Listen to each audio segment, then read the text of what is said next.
선거법 사건 항소심 재판부가 내달 26일 결심 공판을 하겠다면서 사실상의 데드라인을 못 박은 건데요. 이재명 대표 어제 항소심 첫 재판에 직접 출석을 했는데 말을 아끼는 모습이었습니다. 항소심 첫 재판인데 한 말씀만 부탁드리겠습니다. 위헌법으로 심판된 전 재판부가 기각하면 헌법소원 내실 건가요? 재판 지연 지역에 대해서 어떻게 생각하시나요? 자, 조기 대선이 치러질 경우 최대 변수가 될 수 있는 여러 가지 이재명 대표의 운명의 날이 이제 윤곽이 나왔습니다. 화면 함께 보겠습니다. 어제 항소심, 선거법 항소심 첫 재판이 있었습니다. 그리고 첫 재판에서 여러 가지 일정들이 확정이 됐습니다. 다음 주부터 이제 설 연휴가 끝나고 나서 2월 들어서면 일주일에 한 번씩 매주 수요일에 재판을 하겠다. 증인신문은 2월 19일에 마무리 짓겠다. 그리고 5번째 공판이 되는 5차 공판 기일 2월 26일에 결심 공판을 하겠다. 여기에서 이제 검찰의 구형도 나올 테고 여러 가지 재판의 절차는 마무리 짓겠다. 이렇게 되면 3월 말, 늦어도 3월 말에는 선고가 나올 전망이라는 부분이 지금 법조계에서는 지배적으로 이야기가 나오고 있는 그런 상황입니다. 네, 지금 말씀드린 것처럼 항소심 재판부가 5차례 공판으로 항소심 마무리를 짓겠다 이런 입장을 내비친 건데 네. 이 속도대로라면 윤석열 대통령의 탄핵 심판보다 더 빠르게 2심 선고가 나올 수 있다 이런 말들도 나오고 있는 상황입니다. 네. 관련해서 저희가 하나 더 설명을 좀 드리도록 할 텐데요. 6개월 속도전 과연 어느 쪽이 더 먼저 날 것인가 이 부분입니다. 윤석열 대통령 같은 경우에 탄핵 소추안이 지난 12월 국회를 통과했죠. 그로부터 180일 동안 최장 기간 180일 동안 탄핵 심판을 할 수 있도록 돼 있습니다. 물론 헌재가 더 일찍 마무리를 지을 수도 있는 상황이지만 윤석열 대통령은 현재 180일을 보장된 기간 내에서 최대한 활용하겠다 이런 입장을 보이고 있는 상황이죠. 반면 이재명 대표 지금 설명드렸던 것처럼 11월에 1심이 났었고요.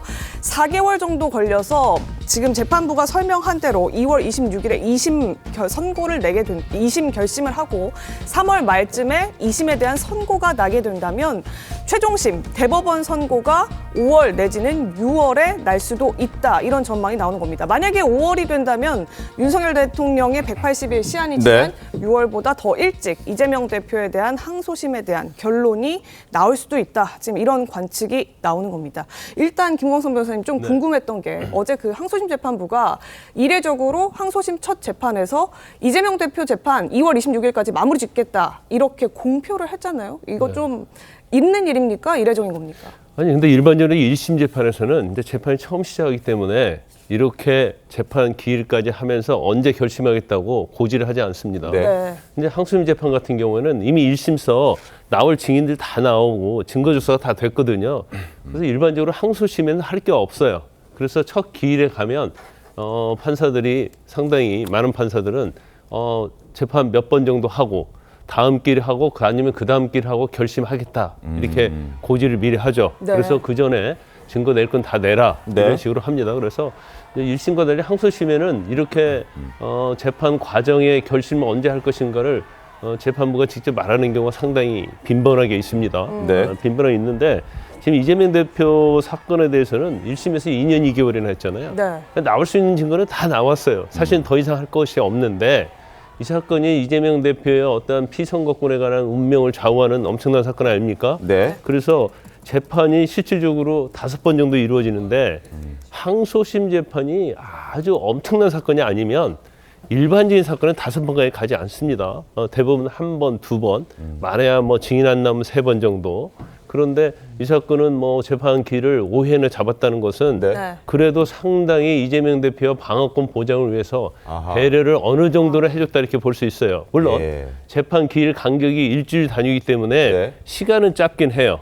하지만 재판 기일 횟수를 전체적으로 보면 이재명 대표의 방어권을 행사할 수 있는 그러한 재판의 여지는 좀 주어졌기 때문에 네. 이재명 대표 쪽에서 이거에 대해서 너무 뭐 재판을 쉽게 끝내려고 한다 이런 반박은 하기 어려울 겁니다. 5번 준 다섯 번 것도 준 거는 많이 준 것이다. 지금 그렇죠. 이런, 예, 방어권을 줬다 이렇게 네. 평가를 하시는군요. 해주셨는데 그 이재명 대표 같은 입장에서 어쨌든 1심이 조금 중형이 나왔기 때문에 징역 1년 예상한 대로 나오지 않고 유죄가 나왔기 때문에 2심에서 이걸 뒤집어야 된다라는 의지나 의욕이 클 거 아니에요. 그러면 좀 더 방어를 더 열심히 하려고 할 것 같은데 재판부가 미리 좀 그런 식의 방법은 취하지 말아달라, 재판 지연하지 말아달라라고 경고한 거다 이런 얘기도 있거든요. 뭐 그럴 수 있죠. 왜냐하면 너무나 1심에서 뭐 50회 이상 증인신문 했잖아요. 네. 그럼 2년 6개월 동안에 안 한 어떤 방어 방법을 왜 항소심에서 하느냐 이렇게 볼 수 있어요. 그래서 또 우리가 이제 법적인 것 중에 하나가 뭐였냐면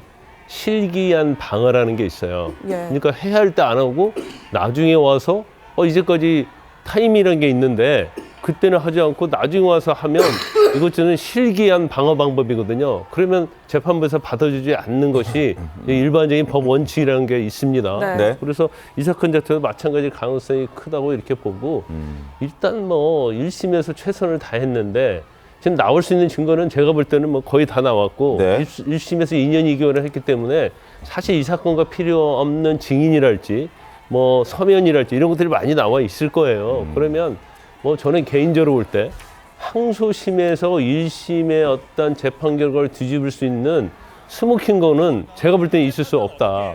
그러면 1심의 어떤 증거, 특히 이제 유죄 판결에서는 증거가 중요하지 않습니까? 네. 단지 증거 가치에 대한 판단에 있어서 재판부의 심증이 달라지지 않느냐에 따라서 유죄 무죄가 될 수 있는 거예요.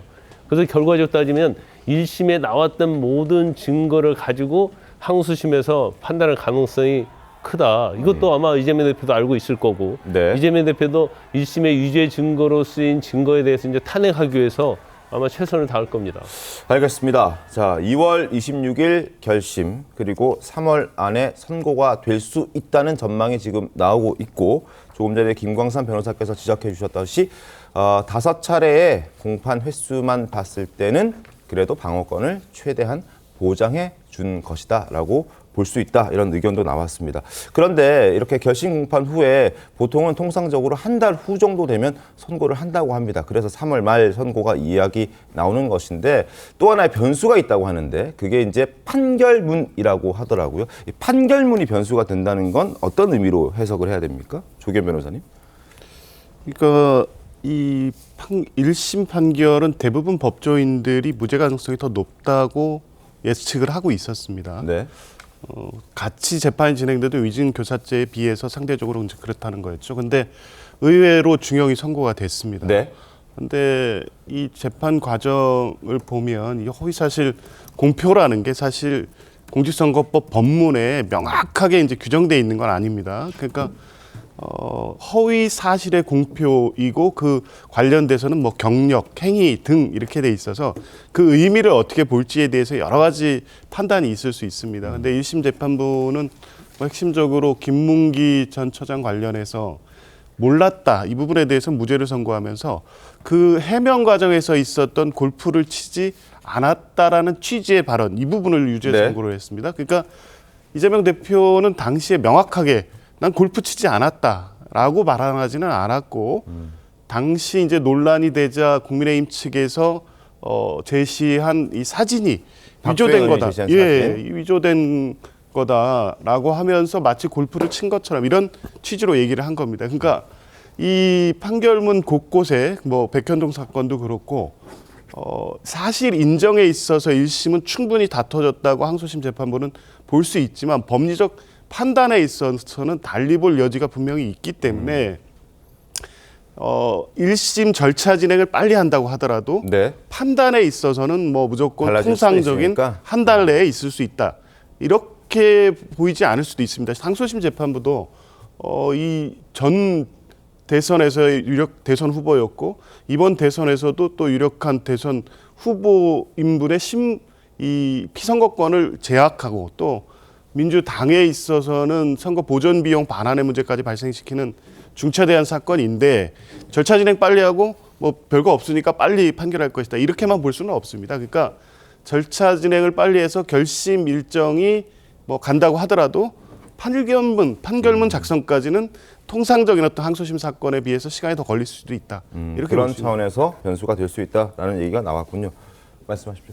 아니 근데 제가 볼 때는 판결문 변수가 되지 않아요. 왜냐하면 이제 대부분의 재판부에서 한 달간의 어떤 판결문 작성 기간, 그러니까 선고 기간을 두는 이유는 뭐냐면 이 사건만 하는 게 아니거든요. 네. 그러니까 많은 사건을 한단 말이에요. 그렇기 때문에 1, 2주 안에 더군다나 이제 무죄를 다툰 사건에 대해서는 무죄 이유를 써야 하는데 그러려면 기록을 굉장히 자세히 봐야 돼요. 유죄를 할 것 같으면 기록을 조금 그렇게 자세히 안 봐도 쓰는 데는 별 문제가 없습니다. 근데 무죄 판결을 내면 기록을 자세히 봐야 하거든요.